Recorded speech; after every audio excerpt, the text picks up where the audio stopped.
അങ്ങനെ ഈ വർഷത്തെ മലയ്ക്ക് പോക്കായി നമ്മൾ കെട്ടുമുറുക്കാനായിട്ട് ഇതാ തൊട്ടടുത്തൊരു അമ്പലത്തിലേക്ക് വന്നിരിക്കുക കേട്ടോ. നേരത്തെ തന്നെ കെട്ടുമുറുക്കി പോകണം, കാരണം സന്ധ്യയ്ക്കാണ് നമുക്ക് ഇവിടെ നിന്നുള്ള KSRTC ബസ്സും കാര്യങ്ങളൊക്കെ ഉള്ളത്. കുറച്ച് കഴിഞ്ഞപ്പോഴത്തേക്ക് ശാന്തി വന്നിട്ടുണ്ടായിരുന്നു കേട്ടോ. 41-നാണ് ഇവർ പൊതുവെ എല്ലാ വർഷവും പോവാറുള്ളത്. ഈ പ്രാവശ്യം അങ്ങനെ തന്നെയാണ്. സ്വാമിയേ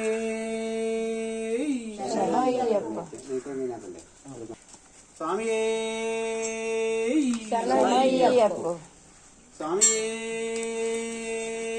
ശരണയ്യപ്പോ സ്വാമിയേ ശരണയ്യപ്പോ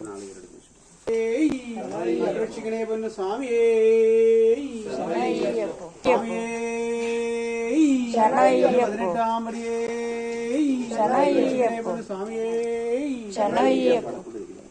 അങ്ങനെ കെട്ടുമുറുക്കും കാര്യങ്ങളൊക്കെ കഴിഞ്ഞിട്ടുണ്ടായിരുന്നു. എല്ലാ പ്രാവശ്യവും ഇവർ 5 പേര് ഒന്നിച്ചാണ് മലയ്ക്ക് പോകാറുള്ളത്. ഈ പ്രാവശ്യം മറ്റേ 3 പേരില്ല, ഇവർ 2 പേര് മാത്രമേ ഉള്ളൂ. അതിൻ്റെ ഒരു വിഷമം ഇവർക്ക് കാണാനുണ്ട്. എന്തായാലും അവർ നേരെ കെട്ടുമുറുക്കി മലയ്ക്ക് പോകാനായിട്ട് പോയി. ഞങ്ങൾ നേരെ വീട്ടിലേക്കും പോയി. അപ്പോൾ